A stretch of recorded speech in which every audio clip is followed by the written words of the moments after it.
Hello মা, কেমন আছো? আমার শাশুড়ি খালি আমাকে বেশি কথা শোনায়, বলে তুমি তো একটু কাজ করতে পারো, তুমি তো একটু কাজ করতে পারো। আমি কখন কাজ করবো বলো?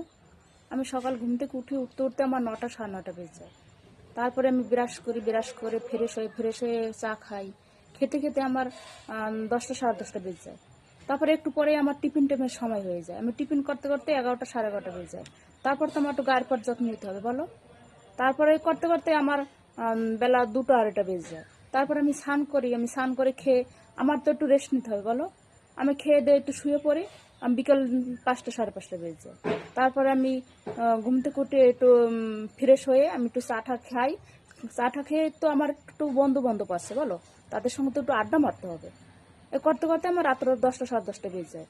আমি তারপর রাত্রবেলা আমার খাওয়ার সময় হয়ে যায়। খেয়ে দিয়ে আমি একটু মোবাইল টোবাইল দেখি। রাত্র 11টা 11:30 12টা বেজে যায়। তারপরে আমি তো খেয়ে দিয়ে শুয়ে পড়ি। হ্যালো মা, কেমন আছো? আমার শাশুড়ি খালি আমাকে বেশি কথা শোনায়, বলে তুমি তো একটু কাজ করতে পারো, তুমি তো একটু কাজ করতে পারো। আমি কখন কাজ করবো বলো? আমি সকাল ঘুম থেকে উঠতে উঠতে আমার 9টা 9:30 বেজে যায়। তারপরে আমি ব্রাশ করে ফ্রেশ হয়ে চা খাই। খেতে খেতে আমার 10টা 10:30 বেজে যায়। তারপরে একটু পরে আমার টিফিন টাইমের সময় হয়ে যায়। আমি টিফিন করতে করতে 11টা 11:30 বেজে যায়। তারপর তো আমার একটু গায়ের পর যত্ন নিতে হবে বলো।